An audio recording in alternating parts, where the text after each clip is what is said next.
Bonjour ou bonsoir, selon l'heure à laquelle vous écoutez ce podcast. Je suis le pasteur Estelle Djenké de l'Église Jésus-Christ, Roi des Nations. C'est assez! C'est assez! Vous est-il déjà arrivé de prononcer cette phrase? C'est assez! Sinon, vous l'avez sûrement entendue quelque part. C'est une phrase que nous prononçons lorsque nous en avons marre, lorsque c'est le ras-le-bol. J'aimerais vraiment vous inviter à l'occasion de ce culte à dire c'est assez à votre chair. La médiocrité spirituelle, c'est terminé. Vous-même, vous pouvez vous lever pour votre vie de prière en l'occurrence, car c'est de ça qu'il s'agit ici en particulier dans ce message. Jésus-Christ vous aime énormément, mais il y a des choses qu'il ne fera pas à votre place. Vous-même, vous devez vous lever pour les choses que Dieu vous appelle à faire. Et ce qu'il vous appelle à faire en ce moment, probablement, c'est de renforcer la dynamique de votre vie de prière. Car il y a de grandes choses qui vous attendent. Mais pour cela, il faudrait veiller et prier. Alors, voulez-vous dire avec moi c'est assez? J'espère que oui. Écoutez le message en son entier et n'oubliez pas de le partager. Soyez bénis.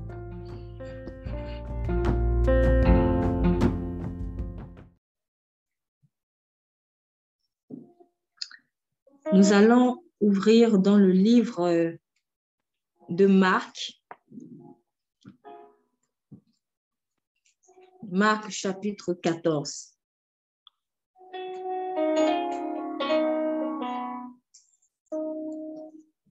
Marc chapitre 14.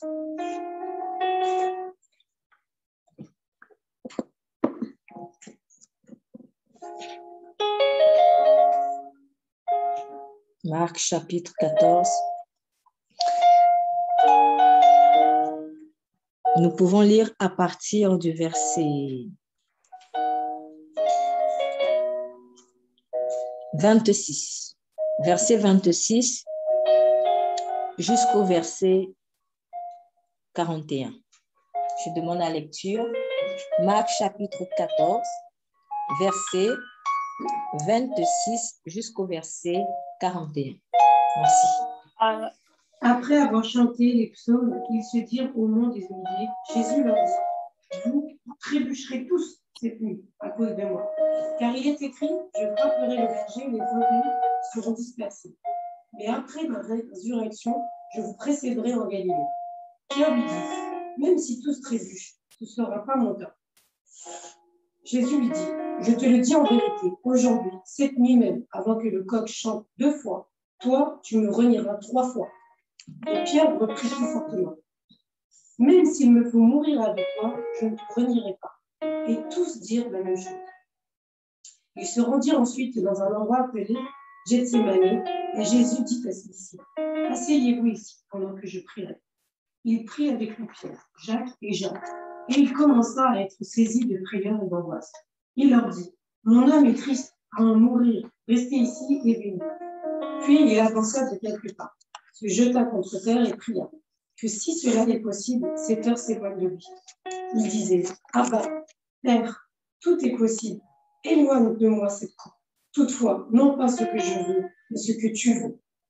Il vint vers les disciples qu'il trouva endormis et il dit à Pierre: Simon, tu dors, tu n'as pas pu rester éveillé une seule heure? Restez vigilant et priez pour ne pas céder à la tentation. L'esprit est bien disposé, mais par nature, l'homme est faible. Il s'éloigna de nouveau, il fit la même prière. Il revint et les trouva encore endormis, car ils avaient des paupières lourdes. Ils ne surent que le. Il revint pour la 3e fois et leur dit: vous dormez maintenant et vous vous reposez. C'est assez. L'heure est venue. Voici que le Fils de l'homme est livré entre les mains des pécheurs. Amen. Amen. Nous allons également lire dans le livre de Genèse, Genèse chapitre 45, versets 26 à 28. Bon, on peut commencer à lire à partir du verset 24 pour comprendre un peu mieux. Genèse chapitre 45, versets 24 à 28.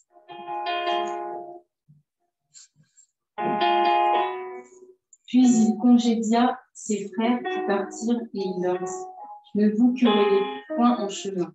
Ils remontèrent de l'Égypte et ils arrivèrent dans le pays de Canaan auprès de Jacob leur père.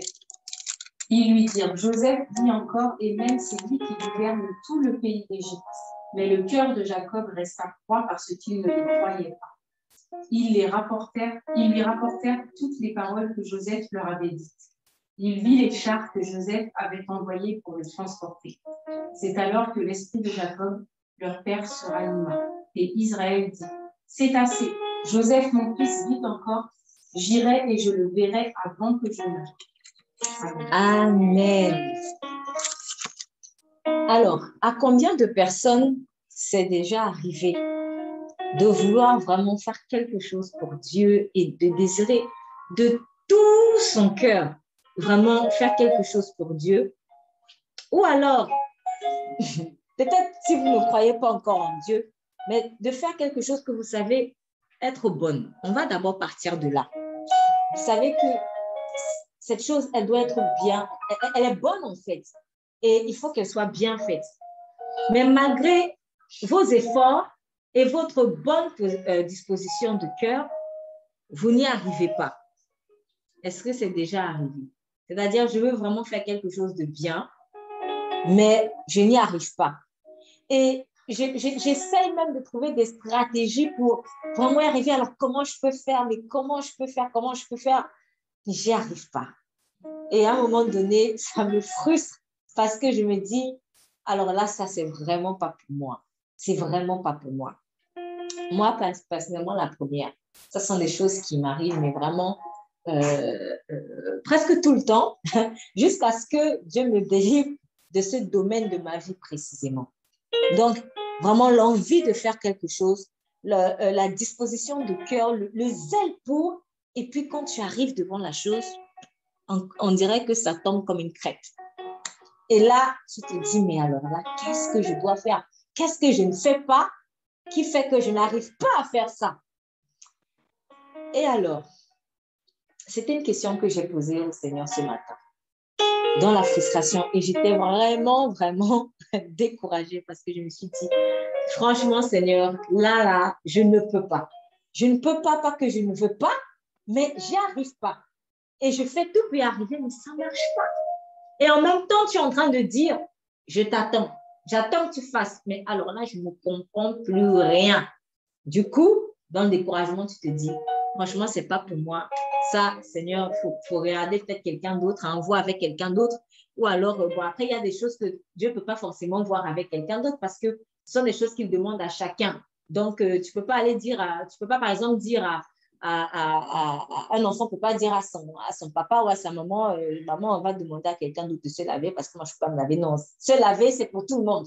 Donc, il y a des choses que tu es obligé de faire. Ce n'est pas comme si c'est une tâche qu'on te demande de faire comme la vaisselle. Donc, la vaisselle, je peux dire, va demander à quelqu'un d'autre. Mais se laver, c'est pour moi-même. Donc, je ne peux pas dire, va demander à quelqu'un d'autre. Sauf que, je prends vraiment l'image, se laver, là, je n'arrive pas. Donc, c'est un peu ça. Donc, quelque chose que tout le monde est censé faire, mais moi, je n'y arrive pas. Et ça, c'est encore plus frustrant quand c'est quelque chose que tout le monde est censé faire, en fait. Je n'y arrive pas. Et vous savez, le Seigneur le sait. Dieu le sait. C'est ce qui est d'abord rassurant. Dieu sait très bien que nous pouvons avoir vraiment cette difficulté-là. Quand il dit, par exemple, que l'esprit est prompt, mais la chair est faible. Donc, Dieu est bien conscient qu'il y a parfois cette envie de faire les choses bien, surtout quand ça concerne Dieu et quand j'aime Dieu, mais la chair est faible. La chair est faible. Dans le passage de Marc 14, il y avait justement une chose précisément que Jésus demandait. Donc, on nous dit que ils ont terminé de prendre le repas. Ils ont pris pour la première fois la Sainte Seine qu'on appelle aujourd'hui et ils se sont mis à chanter, donc à louer, et ils vont à la montagne des Oliviers. Et à ce moment, Jésus leur annonce que cette nuit, il sera une occasion de chute pour eux. Donc, parce que, comme il est écrit, je frapperai le berger et les brebis seront dispersées. Donc, c'était dans ce sens que Jésus était en train de dire, je serai cette nuit même une occasion de chute. Et voilà la réaction de ses disciples. On nous dit, Pierre lui dit, comme tous seraient scandalisés, moi je ne serais pas. En un mot, Seigneur, si tout ce monde-ci t'abandonne, tous les 11 là t'abandonnent, en tout cas, si tu peux compter sur quelqu'un, Seigneur, c'est moi. Si tu peux compter sur quelqu'un, c'est moi, jamais. Et je suis sûre d'une chose, c'est que Pierre était sincère quand il parle. Il était vraiment sincère. Il a dit, Seigneur Jésus, moi et toi, jamais. Comme d'aucuns dit, ton pied, mon pied, tu vas à gauche, je vais à droite. Tu vas mourir, je vais mourir. J'irai avec toi. Je ne t'abandonnerai pas. Et même si tout ce monde-là t'abandonne, Seigneur, moi, je ne t'abandonnerai pas. Ça, c'est fort. Hein? C'est-à-dire que dans le cœur de Pierre, il était prêt. En tout cas, il avait vraiment envie de suivre Jésus, même si tous les 11 ne suivaient plus. Ça peut déstabiliser. Quand vous êtes dans un endroit, vous êtes ensemble, et que vous voyez un qui commence à partir, 2 pas, 3 pas, tu dis, hey. Et moi, je reste faire quoi ici? Tu commences à te poser des questions. Je dois rester ou je dois partir? En fait, c'est ça. Donc, la déclaration de Pierre était très forte. Quand il disait, même si tous les 11 t'abandonnent, moi, je ne t'abandonnerai pas. Donc, il est en train de dire, Seigneur, même si 1, 2, 3, 4 mois, ça ne va pas me perturber. Je resterai avec toi. Et je suis sûre que Pierre était sincère. Parce que Pierre aimait vraiment Jésus. Et Jésus lui dit, je te le dis en vérité. Quand Jésus prononce en vérité, ouvrez bien les oreilles. déjà c'est vrai, tout ce qu'il dit est vrai. Mais quand Jésus insiste sur en vérité, aïe, ouvrez bien les oreilles. Cela signifie que déjà qu'il est la parole, il ne peut pas mentir. Mais quand il insiste sur en vérité, c'est tellement fort pour toi. Il faut que tu... C'est-à-dire, c'est comme s'il dit, je te le dis, mais avec une telle certitude. Déjà, Dieu n'a pas besoin de te dire, je te dis avec certitude. Parce qu'il est la certitude en personne. Donc, quand Dieu te dit ça, c'est noir, comprends que c'est noir. Mais quand la parole en personne te dit, je te le dis avec certitude, c'est fort. Donc, il dit à Pierre, en vérité, aujourd'hui, cette nuit même, avant que le coq ait chanté 2 fois, tu m'auras renié 3 fois. Waouh, quelle douche froide, quel choc pour celui qui, sincèrement, avait proclamé, Seigneur, moi, je ne peux pas te trahir. Et Jésus lui dit, cette nuit même, c'est-à-dire, Pierre, ça ne va même pas durer. La déclaration là, elle ne va même pas faire 24 heures. Cette nuit même, tu vas me trahir.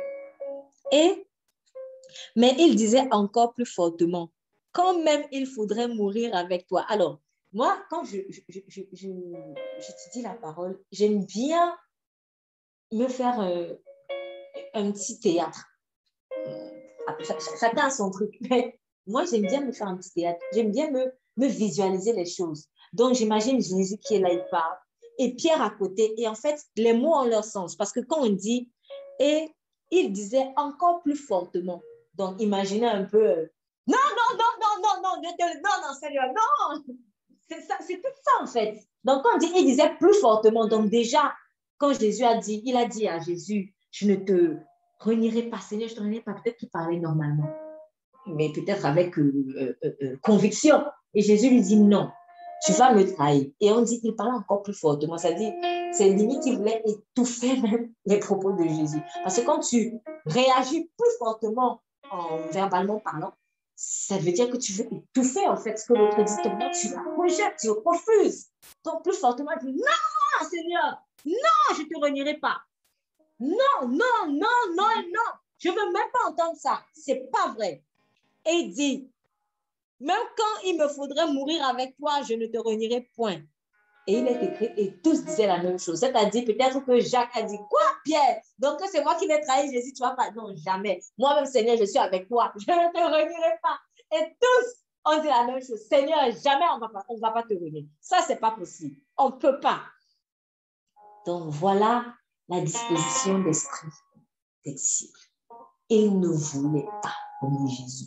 Ils voulaient suivre Jésus jusqu'au bout et ils voulaient mourir pour Jésus. C'était la disposition du cœur. Et je suis sûre qu'ils étaient sincères. Bon, sauf celui qui n'était pas là, bien sûr, Judas. Ils étaient sincères. Et donc, ils ont dit tous la même chose et ils allèrent ensuite dans un lieu appelé Gethsémani. Ce qui est fort avec le Seigneur ne prend pas le temps de discuter avec nous. Quand il a dit une chose, que tu acceptes ou que tu n'acceptes pas, quand il a déjà dit, il a dit. Et il sait que ça va arriver. Et là, vous voyez quand même vraiment l'amour de Dieu parce qu'il disait sûrement dans son cœur, oh là là, s'il savait. S'il savait. Et ils étaient là, non, nous, on va être avec toi. Il le suivait, peut-être qu'il arrive. Et il a le Seigneur dans son cœur, il disait, oh là là là là là là. S'il savait, si mes enfants savaient.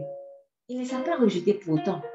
Il n'a pas essayé de convaincre. C'est pour cela que, vous savez, quand vous êtes sûr que vous dites la vérité, il ne faut pas perdre de temps pour essayer de convaincre quelqu'un. Il n'y a que le Saint-Esprit qui peut convaincre.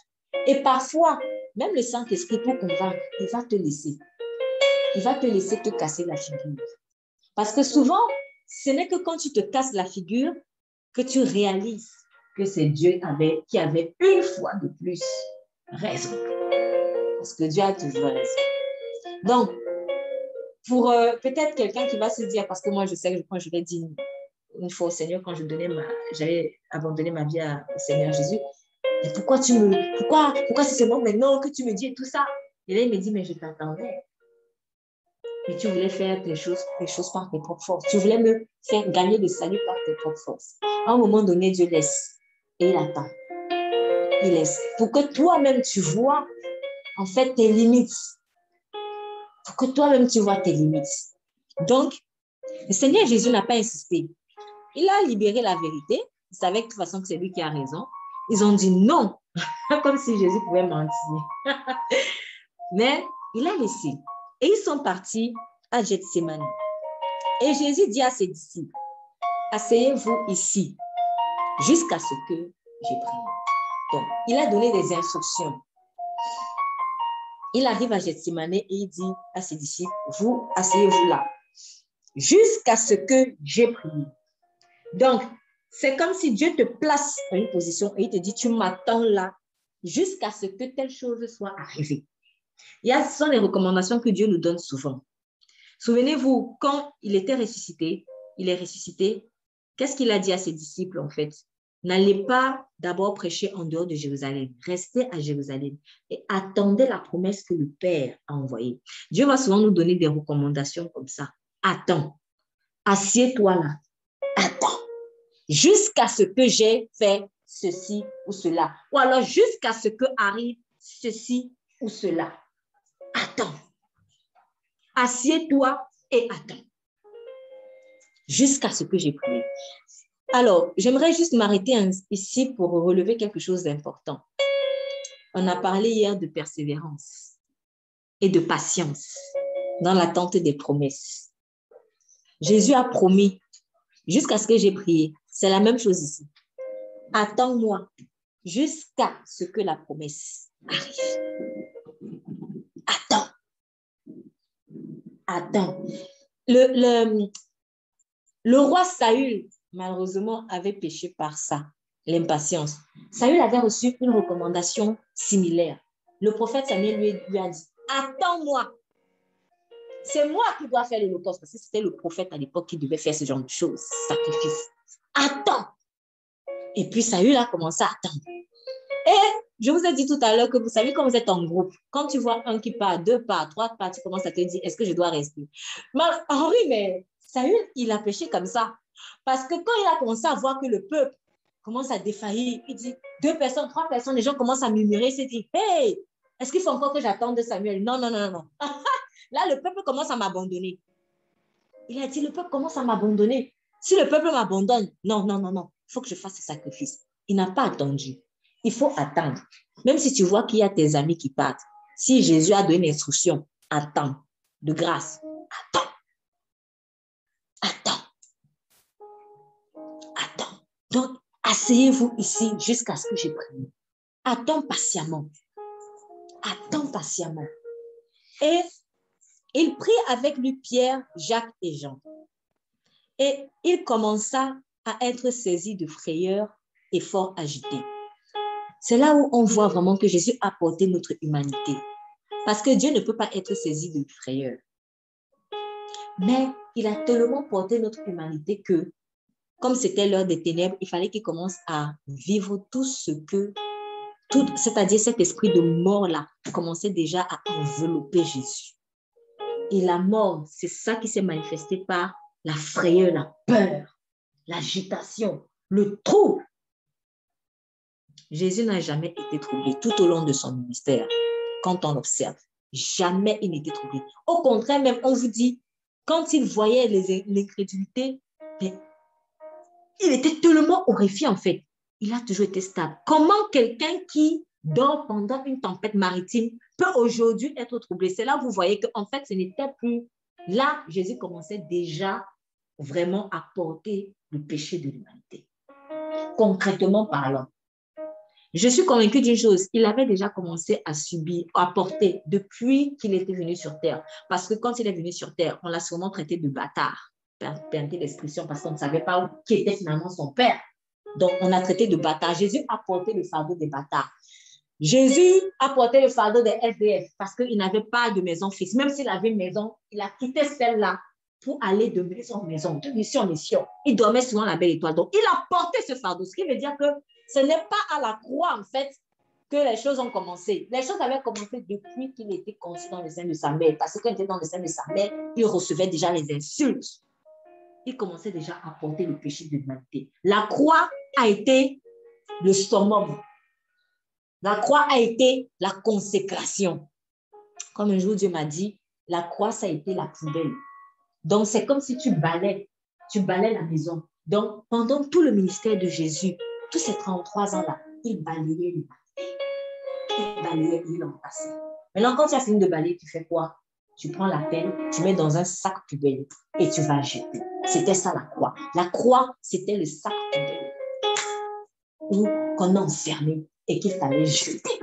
C'est pour ça qu'il dit qu'il a éloigné le péché. On a chanté hier dans Happy Day. Il a pris mes péchés, jeté. Donc la croix, c'était simplement la poubelle. C'était la consécration. Mais vous savez, si tu balais la maison et que tu entasses les ordures là, est-ce que c'est bon? Non. Vaut mieux finir, n'est-ce pas? Vaut mieux prendre et faire le travail jusqu'au bout, aller jeter. Je dis parce que parfois, il y a des gens qui font ça. Ils finissent de balayer les ordures au coin. Non, non, non. Si Jésus avait fait tout ça, mais il n'était pas là à la croix, on ne serait pas là aujourd'hui. Il fallait qu'il aille jusqu'au bout. Donc, la croix, ça a été la poubelle. Et vous savez, la poubelle, ça sent mauvais. C'est pour ça que le Père a dû, à un moment donné, se détourner un temps, soit peu, un laps de temps. Et qu'il a dit, Père, pourquoi m'abandonnes-tu? Le Père ne pouvait pas regarder ça. Le Père ne pouvait pas regarder ça. Donc, ça, c'était une parenthèse. Et quand il dit, mon âme est saisie de tristesse jusqu'à la mort, à ce moment-là, c'était l'heure des ténèbres. Donc, les ténèbres pouvaient désormais envelopper, en fait, le Fils pour essayer de le tuer. Parce que c'est ce que veut la mort. La mort, elle veut te tuer. Et il a commencé à sentir cela. Mais est-ce que même dans son humanité, Jésus s'est laissé faire? Et on voit la suite. Et on va comprendre vraiment l'intérêt de « asseyez-vous jusqu'à ce que j'ai prié ». Jusqu'à ce que j'ai prié. Au moment où les ténèbres arrivent, Jésus fait quoi? Il va prier. Il va prier. Et il prit Pierre, Jacques, Jean, il commença à saisir de prière et il leur dit, mon âme est saisie de tristesse jusqu'à la mort, demeurez ici. Donc, il a la première recommandation, asseyez-vous jusqu'à ce que j'ai prié. Donc, on s'assoit. Mais on s'assoit, on fait quoi?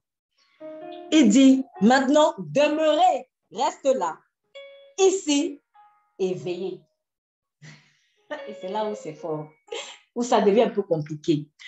Parce que, revoyant le contexte, je fais mon petit théâtre. C'est la nuit, hein? Nous sommes la nuit. La nuit, on fait quoi?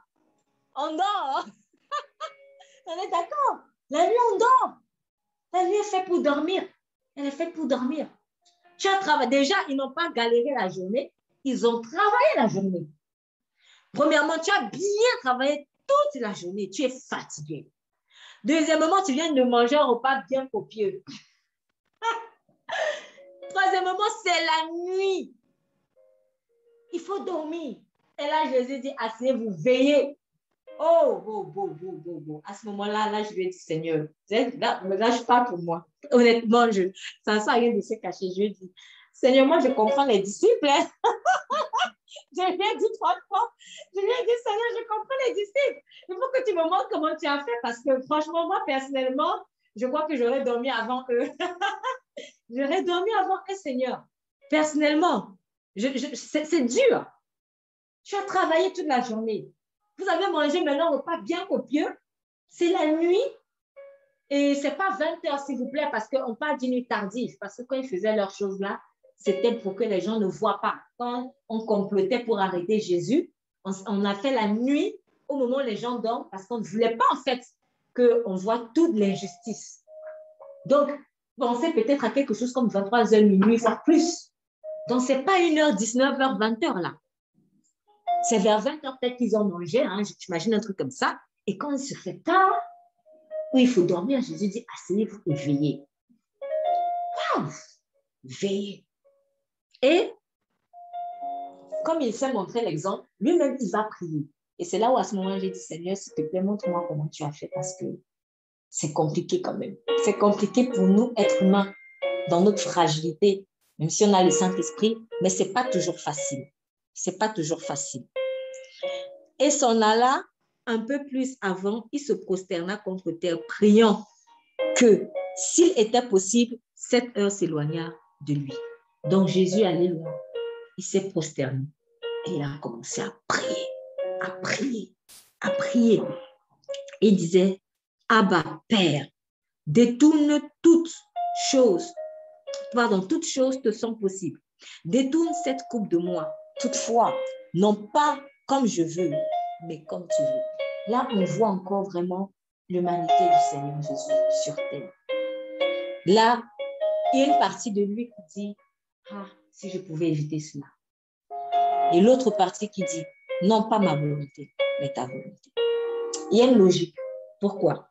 Jésus a dit un peu avant, l'esprit est prompt, mais la chair est faible. Donc là, c'était maintenant un peu comme ce côté presque charnel qui voulait assaillir Jésus. Le côté charnel de l'homme qu'il a porté, qui était déjà en train de parler à Jésus. Détourne. Laisse. Et là, il entend la voix de la chair de l'humanité qu'il a portée. Et son esprit aussi réagit en disant, non pas. Alors, comment se fait-il que l'esprit de Jésus ait réagi ici? Alors qu'il y avait aussi la voix de la chair. Comment il a fait pour les esprits? Parce que quand on lit la suite, on vous dit qu'il revint et il les trouva endormis. Donc, je me suis encore fait mon petit théâtre. J'imaginais un peu le Seigneur Jésus, je finis de prier, il revient. Et puis, voilà, genre, ça ronfle peut-être. Ça ronfle peut-être. Et il les trouve en train de dormir. Et il dit à Pierre, Simon, tu dors? Le Seigneur est étonné parce que, vous voyez le point d'exclamation, il dit, tu dors? Tu dors? N'as-tu pas pu veiller 1 heure? Ça, c'est quelque chose que je ne veux pas parce que comme il me l'a dit, ça m'a bien touchée. Et j'étais en train je me suis dit, non, là, je vais méditer. Et j'étais motivée parce que je voulais qu'il me dise quelque chose. Je lui ai posé une question. Et à un moment donné, je ne sais pas ce qui s'est passé. Je me suis rendu compte que je me suis endormie. Et quand je me suis endormie, la Bible, en fait, au moment où je me suis endormie, j'avais mis un marque-page. Et oh là là, j'étais désolée pour moi-même. Je me suis endormie, la tête là sur le lit comme ça. Et je me réveille, je dis, oh franchement, je suis désolée pour moi-même. Et au moment où je tourne mon marque-page par inadvertance et je tombe pile poil sur le passage où il dit, Simon, tu dors? N'as-tu pas pu veiller 1 heure? Ah, j'ai eu honte. J'ai eu honte. Je me suis dit, ah Seigneur.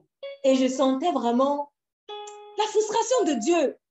Comme s'il me disait, mais ma fille, tu n'as pas pu même 1 heure. Et c'est vrai parce que j'avais fait mon time et je me suis dit, bon, 1 heure là, je médite. Après, il faut que j'aille me toucher, tout ça. Et en fait, je me suis endormie. Je n'ai même pas pu faire vraiment 1 heure. Je me suis dit, non, Seigneur, c'est pas possible. Et là, vraiment, je me suis dit, non. Souvent, on nous sommes durs avec les personnages bibliques. Nous sommes très durs avec les personnages bibliques. Mais je vous assure, on aurait été à leur place. On aurait fait probablement pire. Et il dit donc à Simon, tu dors. N'as-tu pas pu veiller 1 heure? Et il dit encore, veillez et priez, de peur que vous ne tombiez dans la tentation. Et c'est là, ici, le mot-clé pour moi de ce passage, ou l'un des mots-clés de ce passage. Pourquoi il faut veiller et prier? Pour que tu ne tombes pas en tentation.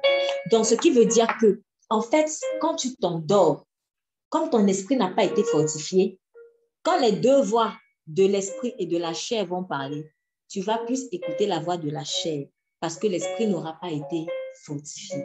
C'est ça, en fait. C'est ça.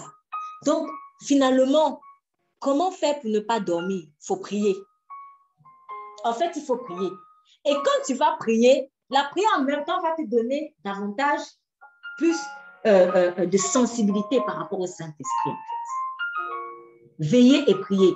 À ce moment-là, je me suis dit, Seigneur, là, tu étais un peu dur parce que tu dis, tu sais très bien que vous avez passé une journée difficile. Toi, tu es arrivé, mais Seigneur, nous, on n'est pas comme ça. Et premièrement, il ne faut pas oublier que désormais, on a le Saint-Esprit. Donc, l'Esprit de Jésus-Christ qui l'habitait, l'Esprit qui l'habitait et qui nous faisait prier, c'est le même Esprit qui est en nous. Donc, première chose, nous avons désormais le potentiel de veiller et de prier, comme Jésus le veut. Ça ne veut pas dire qu'on ne fait rien. Non, on prie, peut-être même beaucoup. Mais à un moment donné, il faut passer à autre chose. Il faut passer à une nouvelle dimension, en fait, dans ta vie de prière. Sinon, tu ne verras pas certaines choses que Dieu a dit que tu dois voir. C'est ça le problème.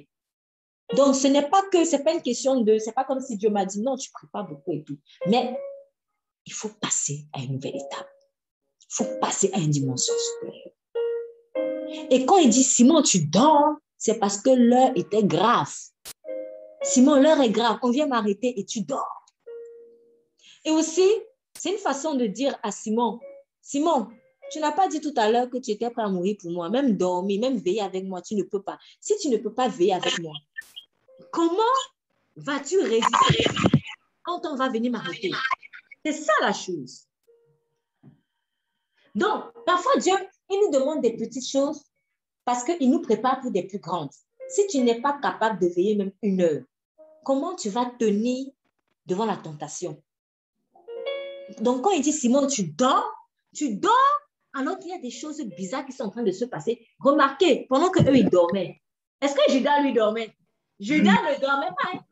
Judas était en train de bien travailler avec les prêtres pour venir arrêter Jésus. Donc, pendant que nous, on dort, eux, là, ils veillent. C'est ça aussi le problème. Après, je n'aime pas personnellement faire les choses parce que Satan va attaquer. Parce que si vous faites les choses simplement à cause de Satan qui va attaquer, c'est que vous ne le faites pas vraiment par amour pour Dieu. Donc, je ne dois pas veiller parce que le diable attaque. Je dois veiller par amour pour lui. Je dois veiller par amour pour lui. C'est ça. Donc, veillez et priez de peur que vous ne tombiez en tentation. Si tu ne veux pas tomber dans la tentation, veille et prie. Si tu ne veux pas, si tu veux avoir la capacité de faire cette chose que tu n'arrives pas à faire, pour laquelle tu es frustré, alors que tu as le feu, le zèle, prie. C'est la prière qui va te donner la force. Jésus était animé, il était enveloppé par la tristesse et l'angoisse. Qu'est-ce qu'il a fait? Il a prié. Si Jésus ne priait pas, je pense que ça allait être compliqué. Or, remarquez maintenant, les disciples, ils n'ont pas prié. Qu'est-ce qui s'est passé? Quand on est venu arrêter Jésus, ils l'ont tous abandonné. Est-ce que c'est parce qu'ils voulaient l'abandonner? Non. L'esprit était prompt, mais la chair a été faible. Et pourquoi? Comment se fait-il que la chair était plus forte que l'esprit à ce moment-là? Ils n'ont pas prié. Ils ont dormi quand il fallait prier. Il ne faut pas dormir. Lève-toi. Prie. Lève-toi et prie. Veille et prie. Parce que la tentation, elle sera toujours là. Et ce n'est que sur ça que le diable compte. L'endormissement. C'est pour cela que tout ce qu'il fait, ou en général ce qu'il fait, ce n'est que la nuit Pourquoi? Ce n'est pas qu'il aime trop la nuit. Hein. Ce n'est pas qu'il aime trop la nuit à la base. Pourquoi je pense que Dieu n'aime pas au fond la nuit? Parce que lui-même, il n'est pas content d'être en dehors de Dieu. Oh, Dieu est la lumière. Quand Dieu a chassé Satan et sa cohorte de traîtres anges, ils se sont retrouvés automatiquement dans l'obscurité. Donc, c'est comme si Dieu a dit, OK, vous ne voulez pas de moi, allez là où je ne suis pas. Là où Dieu n'est pas, c'est le noir, c'est l'obscurité. Et Satan a toujours la rage aujourd'hui d'avoir été chassé de la lumière. C'est pour cela qu'il se déguise en ange de lumière. En fait, il a la nostalgie de son ancienne position d'ange de lumière. On l'appelait Lux Ferry, ange de lumière. Lux Ferry signifie ange de lumière. Satan a la nostalgie de sa lumière d'avant, qu'il a perdue. Donc, il n'est pas content de se retrouver dans le noir, en fait. Mais par nécessité, il va aimer la nuit parce que c'est la nuit que nous on dort. Nous sommes les lumières du monde. Donc, quand les lumières s'endorment pendant un temps, il n'est plus dérangé et il peut donc travailler. Je prends encore une autre raison, encore plus simple. On a dit tout à l'heure que tout être humain a besoin de dormir, la nuit en l'occurrence. Mais remarquez, quand les bandits veulent opérer, les bandits sont des êtres humains. Ça fait rigoler, mais c'est vrai en fait. Les bandits sont des êtres humains comme vous et moi. Est-ce qu'ils ne dorment pas? Ils ont besoin de dormir aussi, comme vous et moi. Mais pourquoi quand ils veulent opérer, ils calculent surtout la nuit? Parce qu'ils savent que la nuit, nous serons endormis. Ce n'est pas qu'ils aiment trop la nuit à la base. Parce qu'ils vont aussi dormir. Mais par nécessité, il faut qu'ils opèrent la nuit parce que les gardiens vont probablement, en tout cas ceux qui doivent veiller, vont probablement dormir. Et il ne sera pas dérangé. C'est comme ça que Satan fait aussi. Le bandit opère la nuit, pas parce qu'il n'aime pas la nuit, pas parce qu'il aime trop la nuit, mais simplement parce que c'est dans la nuit que les gens dorment. Donc, c'est plus facile pour lui. Sinon, le bandit a aussi besoin de dormir. C'est un être humain. C'est comme ça avec Satan. Satan a la nostalgie de son ancienne position, de Lux Ferry. Du coup, il n'est pas si content que ça de se retrouver dans les ténèbres où il se trouve en ce moment. Mais il n'a pas le choix parce que quand Dieu a décidé, Dieu a décidé. Quand Dieu t'a chassé, t'a chassé. C'est comme ça. Donc, il va opérer seulement la nuit parce que à ce moment-là, nous sommes endormis. C'est pour cela que Jésus dit, veillez et priez. Ne dors pas. Il ne faut pas dormir. Je ne suis pas maintenant en train de prêcher il faut détester le sommeil. Ce n'est pas ça. Mais il y a des circonstances où vraiment, il ne faut pas dormir. Il faut te lever. Quand le temps de se réveiller est venu, il ne faut pas que je m'endorme. Si j'ai dormi 6 heures, 5 heures, je ne sais pas combien de temps. Quand c'est le temps de la prière, il faut que je me fasse violence. En fait, c'est ça. Et donc, du coup, quand il dit, il est revenu et il est trouva encore endormi. Donc, ça montre qu'ils étaient fatigués. D'ailleurs, on dit car leurs yeux étaient appesantis. Ils étaient fatigués. Leurs yeux étaient appesantis. En fait, c'est en ayant lu précisément ce passage que j'ai dit au Seigneur, non, Seigneur, là, c'est fort. Moi-même, j'aurais dormi. On te dit, mais tes yeux sont appesantis. C'est dur de lutter contre le sommeil. C'est très difficile, surtout quand c'est déjà c'est logique, en fait. Tu es fatigué et tout cela. Mais il ne savait que leur répondre. Et il revient pour la 3e fois et dit, vous dormez maintenant et vous vous reposez? En fait, le Seigneur était effaré parce que ce n'était pas le moment de dormir. C'est ça, ce n'était pas le moment. Et il dit, c'est assez. Et quand j'ai prié, je dis au Seigneur, mais Seigneur, comment faire? À ce moment-là, il m'a ramené dans Genèse. Et vous allez voir le rapport dans Genèse que nous venons de lire. Dans Genèse que nous venons de lire, quand Jacob, qui était triste pendant des années n'avoir pas vu son fils, à ce moment-là, quand on vient de dire que Joseph vit, il faut compter à peu près 20 ans. Pourquoi? Parce que Joseph a été livré en esclavage, il avait 17 ans à peu près. Quand il a été intronisé par Pharaon, Joseph avait 30 ans, il est écrit. Et on vous dit que la famine quand il était intronisé comme pharaon, il fallait d'abord qu'il y ait 7 ans d'abondance avant les 7 ans de famine. Donc, or, quand ses frères sont venus le rejoindre, la famine avait commencé. Ce qui veut dire qu'avant que ses frères le rejoignent, il y avait 7 ans qui s'étaient déjà écoulés entre l'intronisation de Joseph et l'arrivée de ses frères. Minimum 7 ans. Donc, maintenant, quand vous comptez 30 ans plus 7 ans, donc Joseph avait 37 ans. 37 ans moins 17, ça fait 20 ans. Or, maintenant, quand Joseph parle avec ses frères et qu'il commence à se dévoiler, il leur dit qu'il y aura encore la famine pour 5 ans. Donc, voici 2 ans qu'il y a déjà eu la famine. Et il y aura encore la famine pour 5 ans. Donc, ça signifie que ses frères sont venus le voir exactement 2 ans plus tard, après que la famine avait déjà commencé. Donc, il faut compter 20 plus 2, ça fait 22 ans. Sans avoir vu son fils. 22 ans. Wow. 22 ans. Voilà qu'après 22 ans, quand on vient annoncer à Jacob, ils firent tous les paroles que Joseph leur avait dit. Et il vit les chariots. Pardon, verset 26. Et il lui fit ce rapport et dire, Joseph vit encore et même c'est lui qui gouverne dans tout le pays d'Égypte. Mais son cœur resta froid et il ne les crut pas. Après 22 ans, quand même, il y a des choses que tu as oubliées en fait. Ou que peut-être tu n'as pas oublié, mais tu as réussi à enterrer cela dans un coin de ton cœur. Ça continue de te faire mal, hein? Ça continue de ronger. Mais tu t'es comme mis une barrière de protection pour devenir insensible à cela parce que tu ne veux plus que ça te fasse mal. Donc, quand on dit il est resté froid, ça signifie qu'il y avait une froideur qui s'était emparée du cœur de Jacob. Et en fait, souvent, les gens sont froids. Au fond, c'est parce qu'ils ne veulent plus avoir mal. Ils ne veulent plus avoir mal. Quand on met des choses au frais, c'est pour que ça conserve sa qualité. On est d'accord. Donc, en fait, la froideur, pour certains, c'est pour protéger, en fait. C'est pas qu'ils veulent être méchants, mais c'est qu'ils se protègent parce qu'ils ont tellement souffert. Ils ne veulent plus revivre cela. Donc, peut-être que dans la tête de Jacob, il s'est dit, je ne veux même plus qu'on évoque le nom de Joseph. C'est fini, ça me fait trop mal. Chaque fois que j'entends Joseph, Joseph, quand je vois encore sa chambre, non, non, je ne veux plus. Puis, qu'on me parle de Joseph, c'est bon, j'ai assez souffert comme ça. Je vais rester froid. Maintenant, je vais me contenter de protéger Benjamin. Il est resté froid.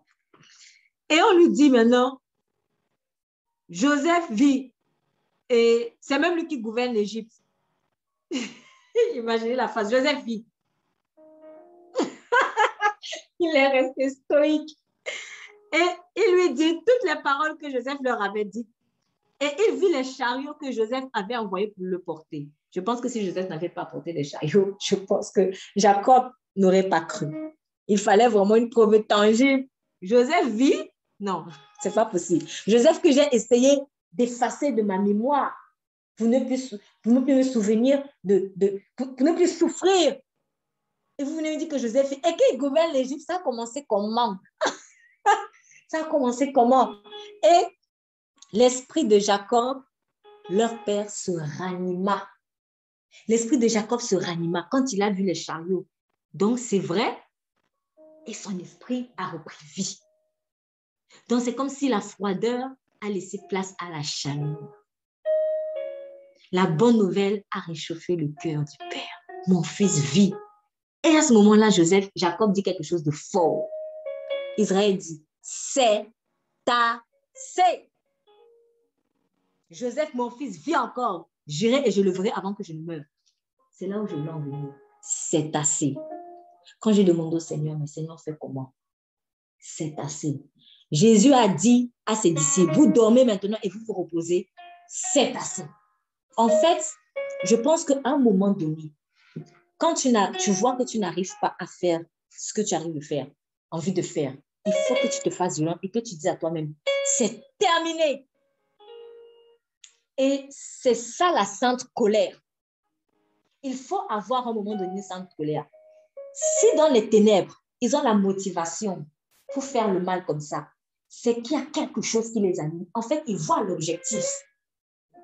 Et peut-être que dans son cœur, s'il va faire un pacte avec les ténèbres, c'est parce qu'il se dit, c'est assez. Je ne veux plus être pauvre. Je ne veux plus galérer. Je ne veux plus avoir mon compte bancaire rouge. C'est assez. En fait, il y a quelque part en eux le c'est assez, le ras-le-bol. C'est ça qu'il faut avoir. Quand tu es déterminé, quand tu en as marre de rester dans cette situation, et c'est ça que Dieu attend, tu vas te lever. On ne va plus venir te supplier que ne dors pas.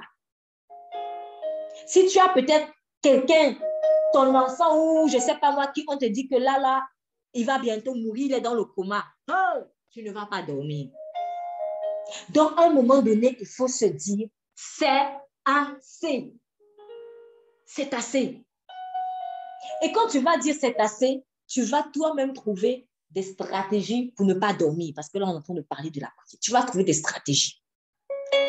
Chacun pour sa part. Je ne sais pas si tu dois te dire, bon, l'heure à l'heure, si vraiment avant de consacrer, je vais boire du café. Je ne sais pas, peu importe. Mais tu vas trouver des stratégies pour ne plus dormir quand il faut prier. Tu vas comprendre tes points de faiblesse et tu vas essayer de résorber cela. Il y a des choses que Dieu va faire pour nous, il y a des choses que c'est nous-mêmes qui devons faire. C'est ça en fait, c'est ce que j'ai compris. Et il m'a dit, mon enfant, il faut que tu n'as pas encore atteint le niveau de la sainte colère. Pas vraiment. Tu es seulement frustré, mais tu n'as pas encore dit c'est assez. Tu n'as pas encore dit, tu n'es pas encore vraiment fâché. Pour parler terre à terre, il faut que tu te fâches. Fâche-toi. Fâche-toi contre la chair. Dis-lui, c'est terminé. Et c'est ce que Jacob s'est dit. En fait, quand il s'est dit c'est assez, c'est-à-dire qu'il s'est dit, non mais, je vais rester triste jusqu'à quand? Je vais rester triste jusqu'à quand? Joseph, non.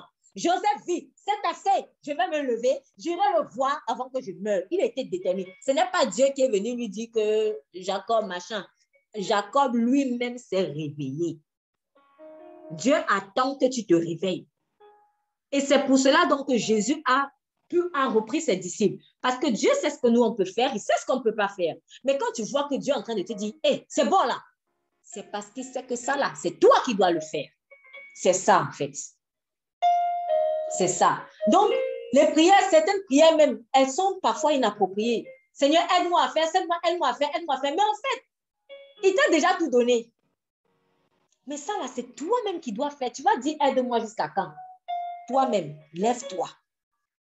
En fait, c'est quand tu vas te lever qu'il va t'aider. C'est ça. C'est quand tu vas te lever, tu vas t'aider. Donc, vraiment, ce que j'avais à cœur ce matin, c'était vraiment de réclamer à Dieu la sainte colère pour les choses que nous sommes censés faire, en fait, mais que nous n'arrivons pas à faire. On n'a pas encore la sainte colère. Quand tu auras la sainte colère, tu vas te lever. C'est assez. C'est assez. Je ne veux plus rester dans la froideur. Je veux plus rester dans la tristesse. C'est assez. Je suis déjà fatiguée de cette vie. Tous les jours, la froideur. C'est assez. Il a dit, j'irai et je ferai. Donc, ce qui veut dire qu'il y a aussi, au-delà de la prière, des proclamations à faire sur toi-même. Je déclare que je ne dors pas. Je déclare que je veille. Je déclare que je ne suis pas paresseux. Je déclare. Reste sur ta propre vie. Prophétise sur ta propre vie. Quand il a dit, fils de l'homme, crois-tu que ces eaux peuvent revivre? Prophétise. Tu es ton propre prophète. Tu es ton premier prophète. Avant que d'autres ne prophétisent sur toi, prophétise d'abord sur toi. Je ne mourrai pas, je vivrai, je raconterai les œuvres de l'Éternel. Seigneur, je te supplie que je vais vivre. Non, à un moment donné, tu proclames. Dieu attend cela, en fait. Et quand tu vas te lever, là, il va agir. Ça, c'est ma part. C'est assez. Et si je n'ai pas la sainte colère, celle-là, je peux la réclamer par contre. Seigneur, donne-moi ta sainte colère par rapport à cette situation. Donne-moi ta sainte colère. Je veux me fâcher contre ça. Parce que quand j'aurai la sainte colère, rien ne pourra m'arrêter. Vous savez, quand des gens sont en colère, vous voyez les manifestations qu'il y a dans les rues, tout ça là, vous pensez qu'ils n'ont rien à faire? Tu vois une maman qui sort avec son enfant pour manifester dehors. Est-ce que c'est parce qu'elle n'a rien à faire? Elle a des choses à faire. Mais en fait, la sainte colère l'anime. Donc, parfois, enfin, la colère, parce que la colère, elle peut être sainte comme elle peut être malsaine. Il faut savoir canaliser son énergie. Mais je veux dire que la colère, en fait, elle booste souvent, soit dans le bon sens, soit dans le mauvais sens. Mais en fait, elle est comme une énergie qui va tantôt être positive, tantôt être négative pour atteindre certains buts. Donc, ce que nous devons avoir, c'est cette sainte colère qui vient directement du trône du Père. C'est ça. Seigneur, communique-moi ta sainte colère par rapport au péché. Communique-moi ta sainte colère par rapport à cette inaction. Communique-moi ta sainte colère par rapport à l'endormissement. Communique-moi ta sainte colère. C'est assez. Il y en a marre de dormir. Je ne veux plus dormir. Je ne veux plus de cette médiocrité spirituelle. Je ne veux plus de cette vie où je fais les choses dans l'à peu près.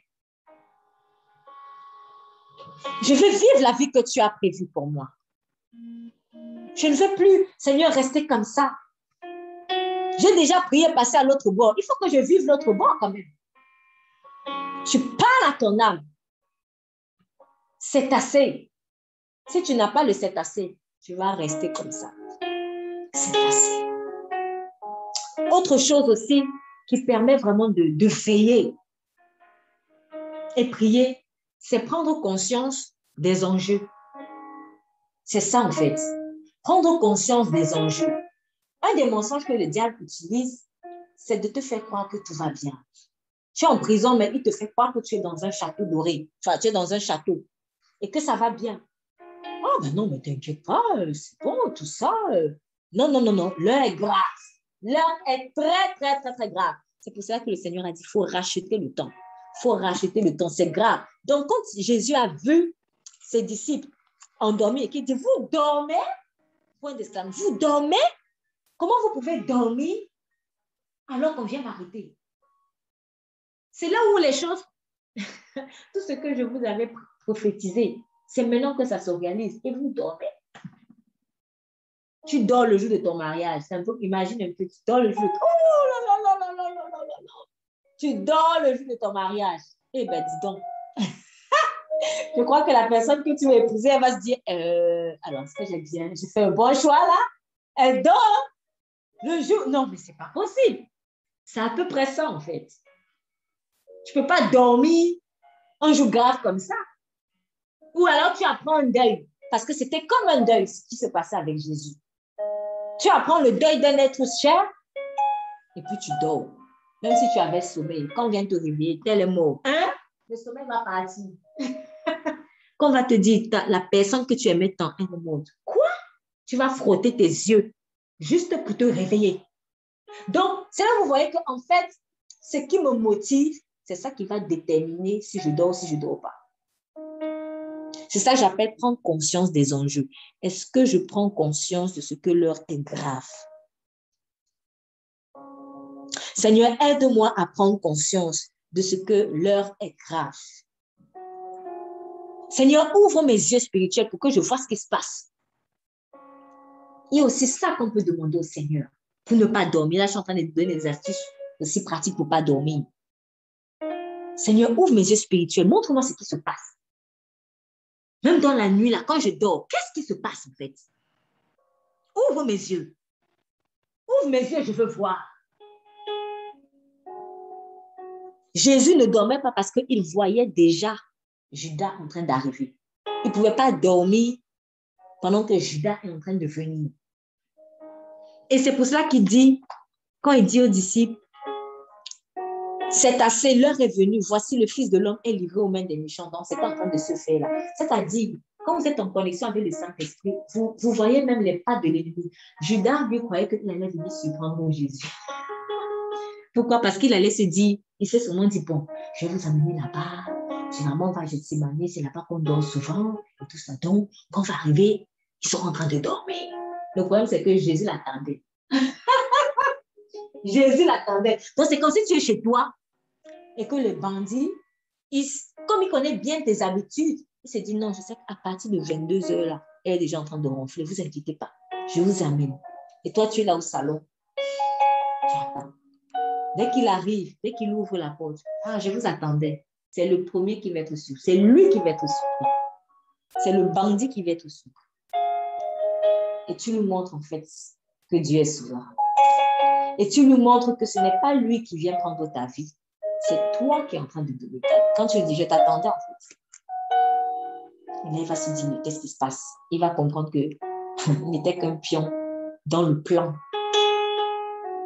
C'est tout. Là où il croyait que c'est lui qui maîtrisait les choses. Tu nous montres que non, je savais. Je savais que tu allais me trahir. Mais comment Jésus a su? La prière. Pendant qu'il était en train de prier, le Saint-Esprit l'avait dit. C'est bon. En ce moment, Judas est à tel endroit. Tac, tac, tac, tac. Là, tac, tac, tac, tac, tac. Bon, allez, maintenant, lève-toi, c'est bon. Va te livrer. Donc, il n'y a plus le temps de prier là maintenant. C'est bon, c'est terminé. On a rempli le moteur. C'est bon. Donc, il s'est levé parce que Judas est en train d'arriver. Et c'est pour ça qu'il a dit à ses disciples, voici le Fils de l'homme, celui qui me livre, il vient. Et levez-vous, allons. Voici celui qui me trahit, s'approche. Voici celui qui me trahit, s'approche. Il sait ça comment? Le Saint-Esprit. Mais pour cela, il a fallu qu'il entre dans la présence du Saint-Esprit. Donc, la part du Saint-Esprit, c'est de te communiquer les choses. Mais ta part à toi, c'est d'aller dans sa présence en prière. Si Jésus s'était laissé aller par l'endormissement, il n'aurait pas reçu les informations. En fait, souvent, quand on dort, on ne peut pas recevoir les informations dont on a besoin, soit pour la journée, soit pour la semaine, soit pour l'avenir en général. C'est ça, en fait. C'est pour ça qu'il ne faut pas dormir. S'il y en avait un qui avait prié, peut-être comme Jésus, peut-être, sûrement que l'attitude aurait été différente. Il n'aurait pas fui, puisqu'on nous dit, verset 50, alors tous les disciples l'ayant abandonné s'enfuient. Ils n'avaient pas prié. Donc, ils n'ont pas eu la force. Ils n'ont pas eu la force. Quand tu pries, Dieu te parle et te dit ce qui va se passer. De telle sorte que quand ça arrive, tu n'es plus choqué. Tu peux avoir mal, mais tu ne peux pas être surpris. Il ne cache rien à ses prophètes. Mais comment va-t-il te parler si tu n'as pas parlé avec lui? Parce que prier, c'est parler avec Dieu. Mais si je dors, comment il va me parler? C'est ça, en fait. On ne peut pas parler à quelqu'un qui dort. Ce n'est pas possible. Donc, veillez et priez. Veillez et priez. Par rapport à l'endormissement, on connaît le passage qui dit, et on l'a chanté aussi d'ailleurs, il ne sommeille ni ne dort. Celui qui garde Israël. Il ne sommeille ni ne dort. Celui qui garde Israël. Donc, ce qui veut dire que avant même le dormir, il y a déjà la somnolence. Même ça, là, ce n'est pas bon. Même ça, là, ce n'est pas bon, en fait. Il ne sommeille ni ne dort. Je pense que quand David était inspiré pour dire ces chants, Dieu savait à quel point on aurait besoin d'entendre ça. Il ne sommeille ni ne dort. Or, cette personne qui ne sommeille ni ne dort, elle vit en moi. Elle vit en moi. Donc, à un moment donné, quand il faut veiller, je peux ne pas sommeiller et ne pas dormir parce qu'il faut veiller. Et il dit, c'est lui qui garde Israël. Donc, en temps normal, un gardien ne peut pas dormir. Si le gardien dort, à quoi ça sert que je le paye? Quand on prend les gardiens, la sécurité, c'est pour qu'ils veillent. C'est ça, en fait. Mais si le gardien même est le premier à dormir, alors là, il y a un problème. Donc, nous sommes des sentinelles. Les sentinelles sont les premières personnes qui vont avertir du danger qui arrive. Si les sentinelles dorment, les ténèbres n'auront même pas besoin de faire quoi que ce soit. Ils vont rigoler, ils vont passer, ils vont dire, regardez-moi cette sentinelle-là. En revanche, quand il y a un problème, quand il y a un corps étranger qui a réussi à s'infiltrer, soit dans la maison, soit dans la forteresse, la première question qu'on va se poser, c'est où était le gardien? Vrai ou faux? C'est la première question. Quand il y a eu peut-être un meurtre, un assassinat, un cambriolage, les premières personnes vers qui la police va arriver, c'est qui étaient les gardiens? Les gardiens, c'est où? La sécurité. Voilà les premiers témoins, en fait. La sécurité. Les gardiens, ceux qui devaient veiller. Imaginez maintenant le gardien, en fait, je dormais. Ouh. C'est chaud. Veillez et priez. Donc, veillez, contraire de somnolence, il ne sommeille pas. Et priez. Il ne faut pas dormir, il faut prier.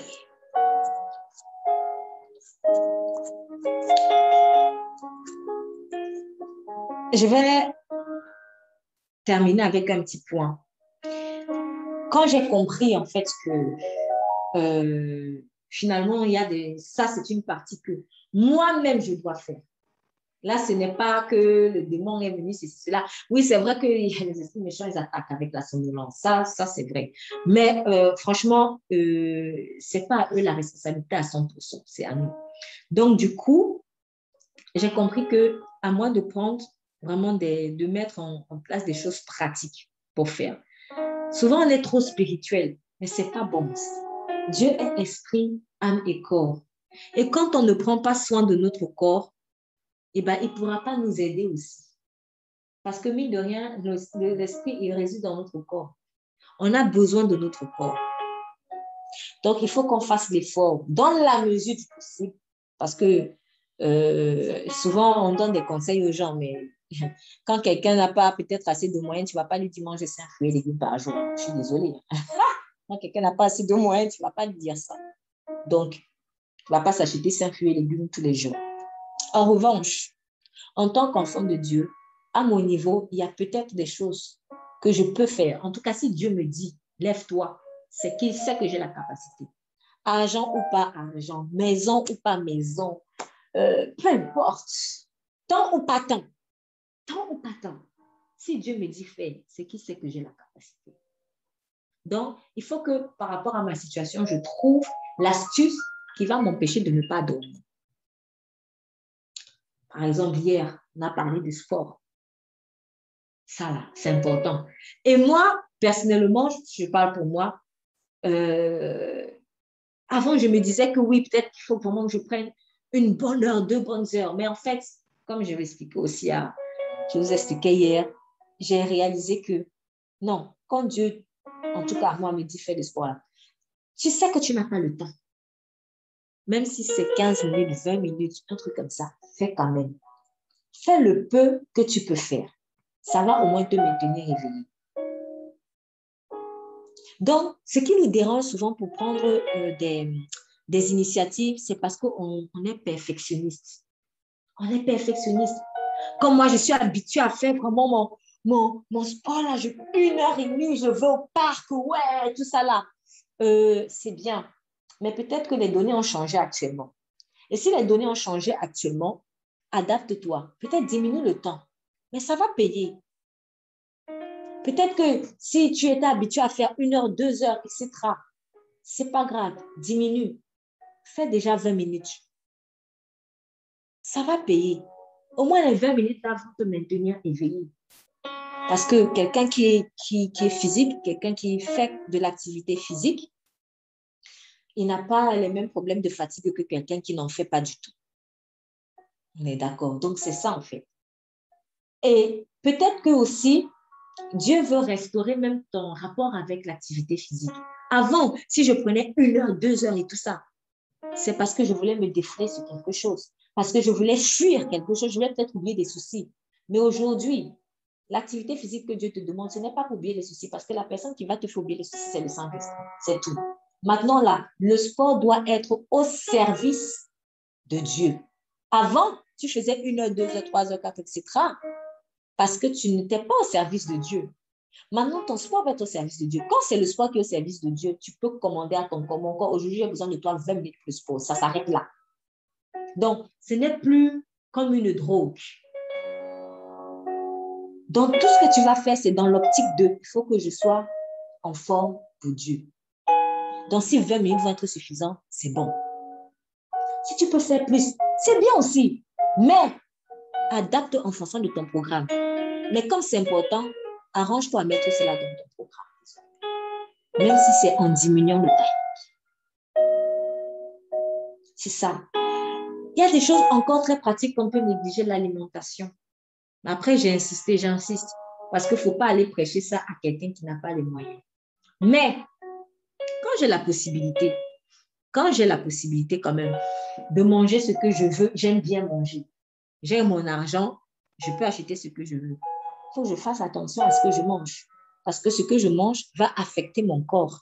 Ça va soit me donner de l'énergie, soit ne pas me donner assez d'énergie. Et pour celui qui n'a pas assez de moyens, je suis sûre que le Saint-Esprit peut lui donner aussi une astuce pour rester éveillé. Parce que je puis tout par celui qui me fortifie. Je puis tout par celui qui me fortifie. Donc, qu'est-ce que je mange qui me fatigue? Qu'est-ce que je mange qui me fatigue, par exemple?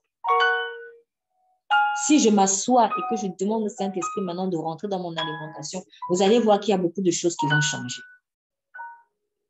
Le couscous, l'avant de se coucher là, tout ça là, des choses comme ça, ça fait rigoler, mais attention à ce que je mange en fait.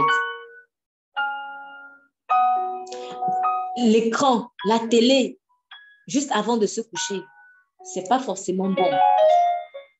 C'est pas forcément bon. Peut-être que aussi, ah oui, quelque chose de très important que j'ai déjà constaté avec moi-même et que j'ai aussi vu chez des experts. En fait, j'ai compris que quand je suis dans un environnement, et je pense que ça va s'adapter à beaucoup de personnes, quand je suis dans un environnement où il fait bien chaud, surtout quand tu viens de te réveiller le matin, il fait froid, en plus, en ce moment, il fait froid. Donc, j'aime bien peut-être sur la couette, je vais dire, bon, je vais prier, mais je vais bien m'étouffer là, comme ça, je vais bien. Ah, tu vas dormir. Si tu es comme moi, tu vas dormir. Tu vas dormir. Donc, qu'est-ce qu'il faut? S'il faut sortir, il faut sortir. S'il faut diminuer, comme j'ai vu chez un expert du sommeil, en fait, qui donnait une astuce, il dit, si vous êtes dans un endroit, si vous ne voulez pas dormir, diminuez l'intensité, en fait, de la chaleur, peut-être de votre radiateur, je ne sais pas. En fait, il faut que la température soit basse. Ça va vous maintenir éveillé. Des astuces comme ça. Prendre une douche froide, des trucs, mais en tout cas, que chacun se débrouille. À peut-être revoir son mode de vie qui fait aussi que le corps n'est pas éveillé quand il faut être éveillé. C'est ça. Bon, personnellement, dans mon cas, j'ai réalisé que le lit est un ennemi. Ce n'est qu'un bon allié quand il faut vraiment dormir. Mais s'il faut prier là, il faut se débrouiller. Soit peut-être tu restes debout. Après, il y a des gens qui sont très efficaces assises. Moi, personnellement, je me sens très efficace quand je suis assise en priant. Mais il y a des situations aussi où, surtout par exemple, si c'est le matin, je suis fatiguée, des choses comme ça, peut-être rester debout. Ou alors, si je suis assise, il ne faut pas que je sois il faut que je baisse les températures. Parce que je cherche la chaleur là, c'est un confort qui ne m'aide pas. Après, pour d'autres, tu auras même plutôt besoin de cette chaleur-là parce que tu auras besoin de ce confort. Si ça ne te fait pas dormir, tant mieux. Nous sommes différents. Mais ce que je suis en train de donner là, c'est juste pour nous faire prendre conscience de ce qu'à un moment donné, ce n'est pas que les démons.